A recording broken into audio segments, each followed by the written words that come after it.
Hey, there's the music. That means it's time for Animal Talk. Some of the best doggone pet people on the planet helping you with your pet, one pooch at a time. It's America's Pet Show, Animal Talk.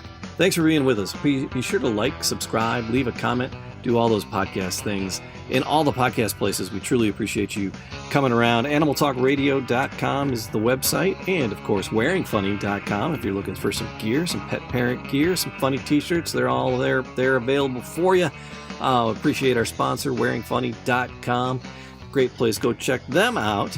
And for your pet help and information, you're in the right spot. We're going to help you out. We have years and years of animal calls and emails and interviews, and we're sharing them all with you on these Animal Talk Rewinds. Now, Animal Talk, it is for entertainment purposes only, so make sure you check with your local veterinarian, your local trainer, if you have any issues coming up, and we're here to help. Our professionals always got great ideas, too, so here we go, having a little bit of fun. It's Animal Talk.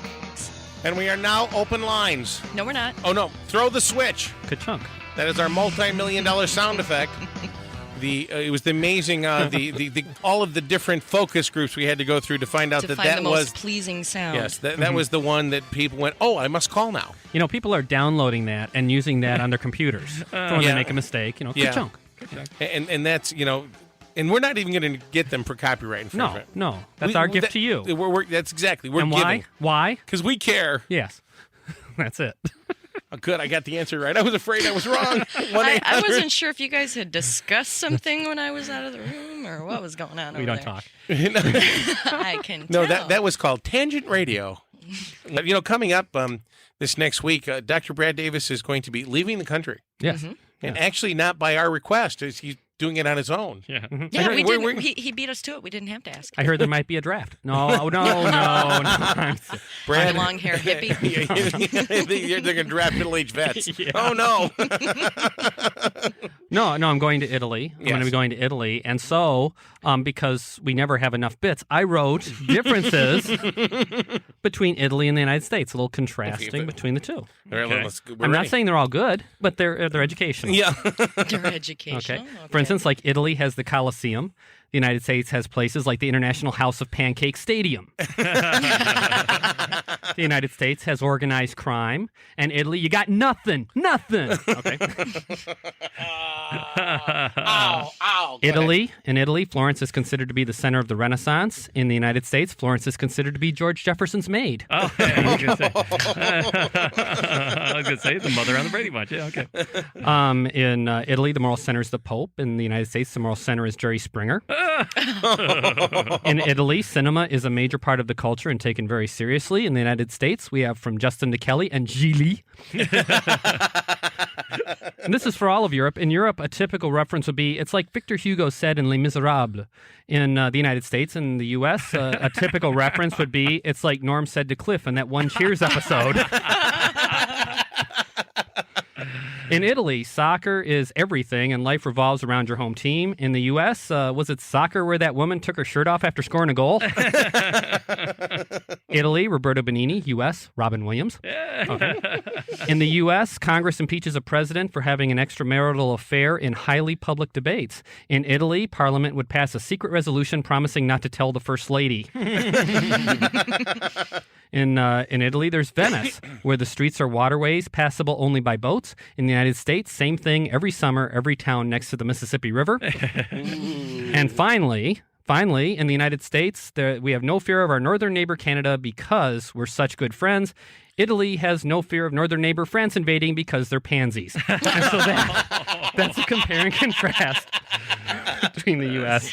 and Italy. So my word. That last one was the best. Let's go to the phones. Let's go to Bruce. Listen to us on KFAB out of Omaha. What can we do for you today, Bruce? Yes, I've got a 3-year-old female. She's half Chow and half German Shepherd. And usually when she's in the house, we keep her in a kennel if we're not up or home. Very good. And lately she's been peeing on the carpet like almost every night. It was once in a while, and now it's every night that we leave her out. So we have a beep beep problem. Yeah, basically, she's can't figure out what to do with all that freedom. She doesn't realize that every room in your house is also considered her den. There's nothing wrong with keeping them crated overnight. I do with my dogs each night. They're crated. That's their bed, their place to be, their safe haven. It's their bedroom. There's nothing wrong with that. Okay. And if you do, she can't pee if she's not out. Right. So basically, if there's really no way of keeping her from, If like you we can, only let she learned real quick that she's only allowed in certain parts of the house. Right. But you can't be there overnight to make right. the correction. If you're You not can't there, see her. right? If you're not That's there what I to was stop wondering. it, right? You need to catch them in the act in order to make a difference. See, if you rub your dog's nose in it or correct them even 2 seconds after the fact, Does nothing. No, I didn't, because it's always the next morning. and- right, it's too and late. it's in a different spot, so Good you man. don't run across it Right. right I remember away. growing up, my dad did that to one of our dogs, and our dog started peeing and pooping behind the couch Oh. because, and as Donna told me later, it's because my dog my dad taught the dog, I don't want that around me, so he took it and hid it from it. There's something to throw in here is that housebreaking is a 2-step process. Step 1's learning where not to go. Step 2's learning where to go. Right. Now we know where not to go, which is in our In a crate, crate. and the rest of the world's okay. We just need to keep with the training, and eventually it might be okay. But staying in the crate, there's nothing wrong with that. Nothing wrong with that at all. Okay.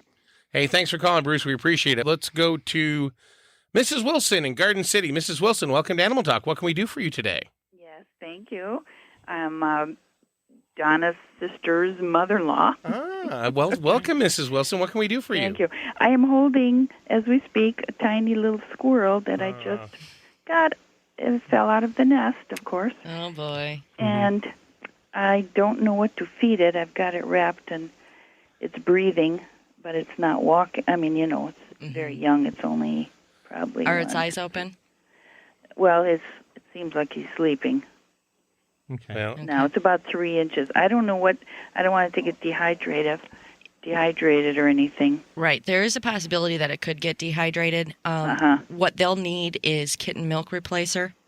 My favorite brand to use is Mother's Helper. Okay, write that down. Mother's Helper, kitten. What? Kitten. It's Mother's Helper for kittens. There's a little picture of a squirrel on the top. Oh, where do I get that? Because it's I'm Pet gonna stores. PetSmart, Petco, Pet Supplies Plus. Pet Supplies Plus. any Yeah. of them will any carry of them. Some of the bigger chains might have it too, like your Right. Myers, your Yeah. whatever. Else. Oh, I'd have to go to Myers because it's only 24 hours. I don't know if it would last the night if I didn't feed it something. To be honest with you, the chances of this squirrel making it, no matter what you do, are slim. Yeah. They're Oh, is it? Yeah. They're really fragile. Really fragile. It's been a terrible year for squirrels, I has. say that because we've seen a lot of baby squirrels in at the clinic. I think we just Yes. had a rather gentle winter, so I think we're seeing a lot more young squirrels, and thus nature sort of says we don't need all these squirrels, and so they sort of get rid of them that way. So yeah, you're facing an uphill battle. Do not. It's hard to do this, but don't let the emotions get too much into it because your heart will be broken most of the time. It's when it works, it's great, but when it doesn't, you will get a broken heart. So Oh well, it's already. Yeah, It's already broken. It's gonna be very difficult because Okay. the feedings sometimes have to be as often as 2 every 2 hours, hours. and you have to know whether the squirrel is taking in the milk or aspirating the milk in the lungs. You also have to make sure they're pottying. You have Yeah. to encourage them to potty. Oh my God! Well, I don't know this, and I can't just leave it lay out there to die. what you might want to do is see if you can get through the night and then call a vet in the morning, see about getting, because Okay. sometimes what they'll do is they'll take care of the squirrel for you. A vet. Or if you have like a relative who's like a vet tech. Yeah. Yes, I know he's done this before. Are you listening, Donna? I won't say your name. I'll just look at you and whistle. Okay. We know what No, Donna's doing yes. after the show. Well, yeah. I was hoping that she could come through Garden City on the way to Redford. Right, yeah. I already have. Oh, my goodness. Oh, she's trying She's to firing make up the static, so I can't hear her. Yeah, I have a little baby squirrel at home, too. I so. know you do. I know you do. That's why I'm on the phone, babe. Mm-hmm. Yep. Oh, Yeah, but they we can make arrangements. Okay. All right. Hey, thanks for calling. We Thanks. appreciate it. All the Okay. squirrels are drawn 1-800 to you, Donna. What are All you, right. nuts? Bye-bye. Bye-bye. After the break, we're going to be talking about a cat that is scratching its neutered area. here on Animal Talk on the IE America Radio Network. Hey, it's Jamie. I got to hop on in here and remind you about our sponsor, wearingfunny.com. Wearingfunny.com for all your pet parent T-shirt needs. Head on over wearingfunny.com and check out the vast array of amazing, hilarious T-shirts. Thoughtful, cuddly, and cute for you and your kitties and your puppies. And hey, we take requests. If you have a critter that we don't have represented, let us know. We'll get you connected with just the perfect shirt for you and your critters, showing your love for being the best pet parent you can possibly be. Wearingfunny.com. Back to the show. Okay, let's go to the phones. Let's go to Audra calling in from Royal Oak, Minnesota. Listen to us in KLIZ. Welcome, Audra. What can we do for you today? Well, hi. I have a cat who's been recently neutered, but he keeps scratching and picking at his neutered area. What could I do to stop that? Because then it keeps bleeding. Oh, it's still it's bleeding, is it? How bad is it bleeding? Like dripping all over the house. Oh, dear. Well, one thing you should do is get an Elizabethan collar, because if we're going to be going after it, that's one of the ways to take care of it. You also should get it rechecked, because if something is bleeding like that, that's something abnormal. We shouldn't be bleeding this long after a procedure. It's been how long? 4 days. 4 days. Yeah, there shouldn't be bleeding any more than the first day after a procedure at the very top. So, yeah, you should get it checked out. Just drop by and get things checked off at your vet, and they should be able to take care of that for you. You know, Dynamite. All right, thank you. And some people know where their vets are, even on Sundays. You know, so, There you go. so if you can figure that out, we'd encourage you. Some people want to get all the free service that they can get. That I don't think that'll be a problem. I think the thing about it is, if it were me. If it was you, you'd have to find him at the bar on Sunday night. But that's another thing. No, but if it were me, seriously, it'd be something where when you see something like this, it's very unusual. Neuters they're so simple that I've thought about opening just one of those drive-through. Neuters are us. Yeah. Just a little drive-through place. Feline, that's sex to me. Yeah, just to drop off. It's the tank and yank where you just knock them down. Neuter them, and it is like go through an assembly line. It'd be no problem. The thing about it is, it's that simple a procedure. So if you're still seeing you like bleeding, fries with your spay? but if it's one of those things. Get it checked out as soon as you can. It really is worth it. Just get in as soon as you can. We'll take a look. Okay, thank you so much. Hey, thanks for calling. Speaking of which, we should catch up on an email or two. Oh, sure. Actually, oddly, I had them out. And oddly, I saw that, and I was He actually paid attention. That's neat. Don't expect that every day, sir. No. Okay. Are you ready? Yes, we're ready. Dear Animal Talk. You've got mail. Just a question. Okay, just an answer. There you go. I have a female chondro that recently prolapsed, and Dr. Allister sutured. After removing her sutures, I noticed that she leaks literally, as opposed, I guess, figuratively, from her cloaca, like watery fluid versus solid urates. I don't know if this is something that is common after a prolapse or if this is a unique situation. This is signed Angel. Maybe you could start out. I didn't understand a word of that, Mark. What would what's a chondro? A chondro is a green tree python from Southeast Asia. Ooh. And a prolapse usually refers to either a prolapse of the intestine or a prolapse of the penis. And I'm assuming with the chondro is probably a prolapse of the penis, which means it fell out and wouldn't go back in. I've fallen and I can't get up. Yeah. And what ends up happening sometimes, the cloaca is a little loose, or it may have gotten injured and opening a little smaller. So what they do is they replace the prolapse and throw a small suture. Clear fluid, I'd be less concerned about than fluid with color, but still, I would take the animal back to the vet. And Brad, obviously, in any animal that after 3 or 4 days of a surgery has any kind of fluid drainage, that's something to be concerned about. Well, the thing, I don't know anything about snakes. I don't know the first thing about snakes, but I do know this. If I have a client who's got a problem, actually, I don't use my company's sheets for discharge. I wrote my own because I wanted the bottom to say this. If you don't know whether or not to call me about something, it means you should. Right. If I want to hear 1,000 false alarms rather than miss one major thing. Right. And so if you're worried about your snake, give a call and have it checked out, because the worst they're going to say to you is, well, the best they're going to say to you is, oh, that's no big deal. Don't worry about it. It's normal. I'm not concerned. But at the very, very worst, you're going to find something bad that they're going to be able to take care of sooner rather than later. Especially green tree pythons are usually costing the neighborhood $1,000 or more. So this is not an inexpensive animal. Wow. So, this is something you probably want to get back to the vet, get it checked out, make sure that everything is okay. Wow. Yeah. Well, hey, Yikes. there's snakes that are selling for $10,000, $15,000, $20,000, $30,000. Yeah. Investment grade reptiles. Isn't that kind of like an oxymoron? Reminds me of the old phrase, there's one born every minute. Well, I guess if you're just making basement payments, it's not so bad. As it goes. Okay, let's do another email. Okay. Hello. You've got mail. My name is Justine, and I have a 6-month-old... Wait a second. I'll explain what's funny in a second. Hello, my name is Justine, and I have a 6-month-old chocolate lab. He is really a very good dog, except he thinks he has to bite to play. How can I stop this? And if it is a puppy thing, how long will it last? He really only does it to kids, more so than adults. Also, he has longer hair than most labs. Could this be an off-breed? Thank you for your time, and this is signed Justin. So it's either Justin or Justine, or someone had an operation during the letter. 6-month-old at this point, usually the puppiness is pretty much weaning down at this point. We've learned now lab sounding dog, they do stay puppyhood in for quite a while. But if he's only going after kids, this is a very important clue. What this dog is telling you is he thinks he's the boss of every small person he meets. Whether it's a kid or not.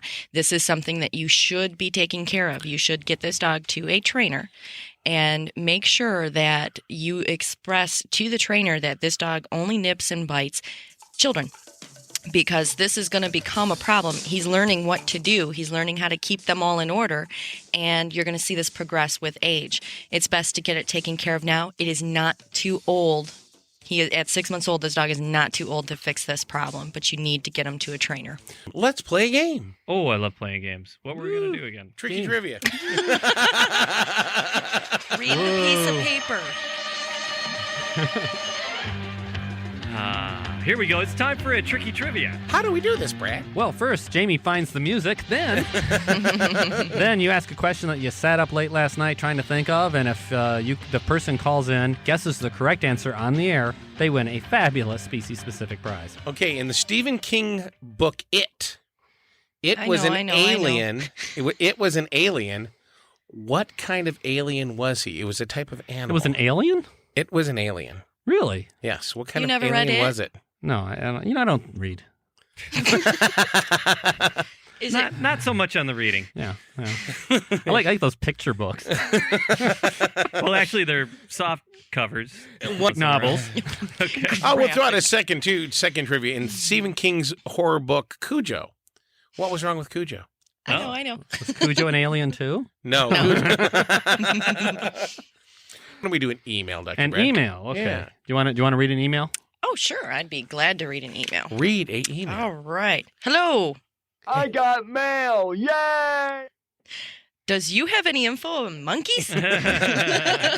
If not, can you point us in the right direction? Please. This is not a joke.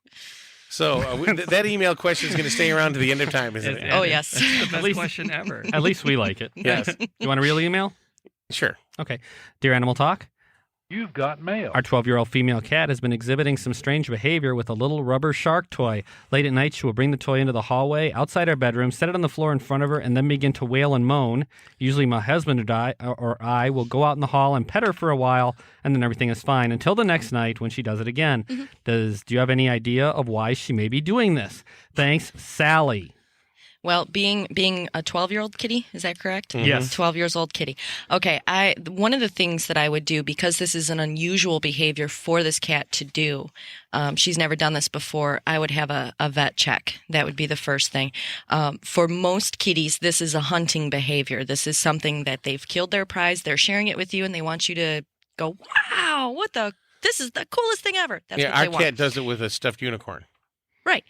I mean, kills it and brings it over and shows that she killed it. Right. He's, that they're presenting you with a gift. But at 12 years old, if this is a new behavior, I would definitely have something checked out, because at 12 years old, this is an old kitty. Little feline dementia, maybe? Possibly. But this normally in a cat, when you see this is their hunting behavior, and they're sharing their wealth. Very good. Hey, let's go to the phones. Let's talk to Mike. Hey, Mike in Jonesboro. Listen to us on KBTM. You there, Mike? I think we just lost him. I think he just hung up. Simultaneously Bong, he's gone. Bong, he's gone. Bong, he's gone. Or he's gone to the bong. What's in the news today, Dr. Oh, Brad? good. News stories. We always love the news It's stories. 20 after the hour. It's 20 after his time for news. Go ahead. Go ahead. Lazy birds given car to migrate south. Thank you. There we go. I keep forgetting my job over here. Speaking of bongs, Researchers have provided a flock of lazy and disoriented rare birds with a car and driver because they are incapable of migrating on their own. Ornithologists in Austria have spent more than 2 years breeding the northern bald ibis species. They had to drive the birds to their winter quarters in Italy by car after discovering they were unable to make the 500-mile trip on their own. They said that the birds were used to being taken care of and refused to fly south. The group is currently buying 10 Humvees for their upcoming research with wildebeest.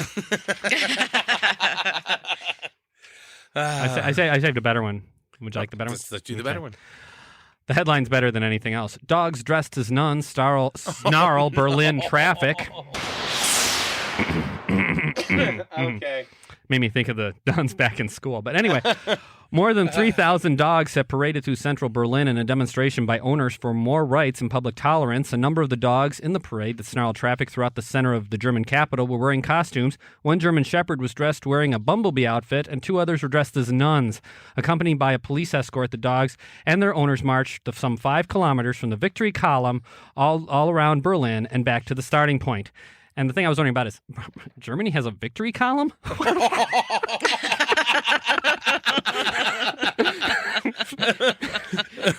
Keep score a little different over there. Thank you, James. Okay. I'm surprised nobody's guessed. I thought these were two pretty easy trivias. It was an alien, seriously. In the Stephen King book, It was an alien. What kind of animal was it? And in the Stephen King book, Cujo, what was wrong with Cujo to make him be what he was? Tim Curry played in Cujo? It. No, in it he played the It thing. Yes, Yeah. that's a frightening book and a frightening movie. Sounds. Let's go to the phones. Let's go to Mike in Jonesboro, Arkansas. Listen to us on KBTM. Hey, Mike, welcome to Animal Talk. How you doing, bud? Pretty good, guys. How are y'all? Very good. Okay, in the Stephen King horror film It, what kind of animal was it? It was a spider. Correct. Oh. And the thing you never wanted to do was look into the spider's deadlights. I'll tell you what, did you read the book, Mike? Yeah. I'll tell you what, it makes you look, when you walk around grates and sewer entrances for the storm sewers, it makes you think twice on how close you want to get, doesn't it? And it kind of makes kind of influences on how you feel about clowns as well. Absolutely. Oh, yeah. I no longer... Didn't affect me. No, was it seriously an alien? Yeah, it was. Okay. Yes. Fair enough. And the thing is you never want to be a child in the city of Derry, Maine. No, You're- every bad thing happens there. Yeah, I just finished reading the book too. They did another book with aliens in it on Dreamcatcher. Mm-hmm. All right, tell you what. No. Derry, Maine's also a popular place for him. I think it's in like 4 or 5 of his books. Yes. Yeah, and the reality is Stephen King is a demented man. Yeah. This all comes out of his head. Mm-hmm. Did you know that he's suffering from macular degeneration? Really? Yeah. He's saying that the last I read, he's going to retire in like 2 or 3 years. Wow, because he can't write ananymore because he can't see. Oh, that's too that. I guess that's too bad, and it's also good because I won't have to be scared of more things. You know? Hey, congratulations! Oh, I'm teasing. I'm teasing. Yay. Gee whiz, fine. You guys make fun of Mike. They just don't understand my jokes, do they? No, And neither do you? a little sometimes. He knows I'm going to give him a prize, so he's being nice. All right, Mike, we'll put you on hold and get your Thanks, information and get you a gift. Why don't we do another email, Brad? By the way, we still have the other trivia. What was wrong with Cujo in the book Cujo? Because he went around killing a lot of people, too. You know, people die in Stephen King's books all the time from very, very strange things. Carrie, Christine, women, cars, animals, everything kills people in Stephen King's books. Okay, I'm done now. Let's do an email. This is not the Stephen King hour. Can I read this as Seymour? Is this like book talk or something? I don't know. Go ahead. Can I do Seymour? Okay. I don't do Seymour half as well as Jamie does. Okay. Seymour. It's his character, but yeah. Hey, Mark. Can I crash a jungle carpet python with a rainbow boa? Has it ever been done before? I think it would really be great and would make it be worth a fortune. Let's get snaked. This is signed Lou. Let's get snaked? I think it's supposed to be let's get snaked, but Yeah. I just won't do that. I'm sorry. What do you think, Mark? No, Okay, he you wants can't. to cross a what and a what? A jungle carpet python with a rainbow boa. Mm. You really can't do that because the difference is that one is a python, one's a boa. Pythons are egg layers. Boa constrictors have pothons. Pothons. Creating. That's what you get. Thank you. A pothon. Both on, yeah. And boa constrictors have live young. Their genetics genetic makeup are so different. It would be about like having a lizard and a snake or a lizard and a turtle. It's just not going to happen. It's like elephant and potbelly pig genes just won't splice. Just won't splice. You know the song. Yeah. Never mind. There's a song out there, and I'm not cool enough to know it. Is that it? Pretty much. Yeah. Okay, fine. I'm not cool enough to know much, am I? No. Fine. Another email, Brad. Surely, dear Animal Talk. You've got mail. Oh, this is topical. We are traveling over the Thanksgiving weekend, and we are going to leave our dog at the kennel. How can we make his stay as pleasant as possible? Do you have any tips? I feel guilty leaving him, but we have no choice. And this is signed Kate. Oh. What do you think? One of the things that we do for ours when we do kennel dogs there is we usually like to keep their feeding schedules as close to what the owners are doing as possible, their walking schedules. Make sure that they understand, write a very clear, defined day schedule for your dog. What does your dog do at what time during the day so that we can try to keep the dog on that schedule because that's going to have them be the most comfortable. Their favorite toy. Bring that along. Their own food. Provide their own food because the vet clinics, we do feed a good diet, but it may not be the good diet you're feeding. And if you change a diet, you can create all kinds of problems. So try to keep the diet the same. Load the salad shooter. Yeah, right. We also have people bring their favorite blanket or, something along those lines to make the dog feel more at home. Mm-hmm. But the schedule is the most important thing. Make sure that your vet knows, or the kennel, if it's a kennel itself, make sure that they know what the dog's schedule is. Okay. Very good. Next one. Oh, this one's for me. Dear Dr. Brad, we are considering getting a Dalmatian, but I have heard that many of them are born deaf. Is that true? And do Dalmatians make a good dog to have with young children? I have 3 children ranging in age as follows, 3, 7, and 10. We are doing our homework before we get a new family dog. My kids want a Dalmatian because they love 101 Dalmatians, and this is signed Cindy. No, the deafness in Dalmatians, it does happen, but I really think that's overrated. I mean, it doesn't happen very much, and you can screen now. There's different tests you can do. There's so many other reasons not to get a Dalmatian. You don't need that one. Yeah, you don't need that reason. They do indeed have spotty reputations. But they are I wouldn't recommend them with small children. That's a lot of energy in quite a strong body, and they tend to barrel anything over that they come in contact with. So a 3-year-old would not fare very well in that home. They're not spotted laps. They really are. No. They really are different. Different type of personality. They really do have a very different personality. Hey, let's go to the phones. Hey, Peggy, welcome to Animal Talk. You there, Peggy? Yeah. Okay, what is wrong with Cujo? Well, he's crazy, probably a brain disease, rabies possibly, and he's St. Bernard. There you go. And yes, Peggy, I read the book. You hit the nail on the head. Congratulations. We'll get you information, send you a prize. Mark, every once in a while there's just an important environmental issue or that we need to address. And our own Dr. Brad here wanted to point something out. I like to get I'm back. Will Stevens, but you know me better for my portrayal of Dr. Brad Davis on the syndicated radio show Animal Talk.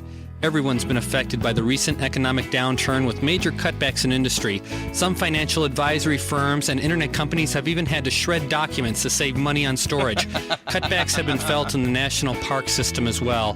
Lack of funding has forced the unfortunate layoffs of much of the wildlife we've come to expect in our national park system. It's not unusual to see a black bear working at McDonald's drive-thru in Colorado or a cougar selling nachos at a Seattle Mariner game, just trying to make ends meet. The most hard hit of all the cutbacks would be the beaver. Who doesn't love looking at a beaver swimming gently through the water? Now many of these beavers are homeless, living in the street with signs that say, "Will gnaw wood for food." Humans that understand beavers, or HUB, takes donations to get homes for these proud animals while they learn a new career. So please contact your regional HUB office to donate sticks and logs. Please show you care about these wonderful creatures. When it comes to homeless beavers, won't you please give a damn?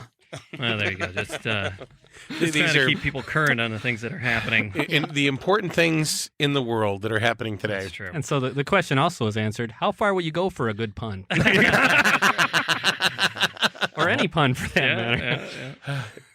That was a good long distance. Need a map for that one. Oh, my goodness. Well, we hope you enjoyed this section of your weekend that is known as Animal Talk. I pulled that out pretty good, don't you think? Sure. I was lost and came back around. I was wondering. We do this every Saturday and Sunday. Saturday noon to 2 and Sunday 7 to 9 Eastern time. And next week, coming up, Chuck Woolery. Yep, from noon to on the Saturday show. Either that or Brad Davis doing a Chuck Woolery impersonation. I'm not sure which it's going to be yet. So, but supposedly we're going to be talking about wildlife, hunting, fishing, conservation with Chuck Woolery. Yep. And Brad does an unbelievable woolery. Well, here he is on Lingo. Yeah. What am I doing here?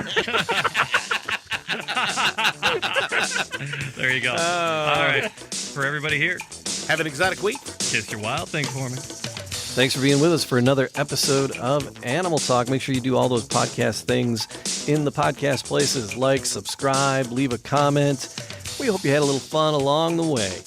Make sure you head on over to wearingfunny.com. You can grab yourself some gear to show off what a proud pet parent you are. Are you a cool cat mom? Are you a happy doggy daddy? We got all the gear just for you. Hats, shirts, all kinds of swag. Wearingfunny.com. Go check it out and show yourself a little animal pride with Animal Talk. Once again, like, subscribe, leave a comment. Thank you so much for being here. Have an exotic week and kiss your wild thing for us. Bye-bye, boys. Have fun storming the castle. Think it'll work? It would take a miracle. Bye-bye.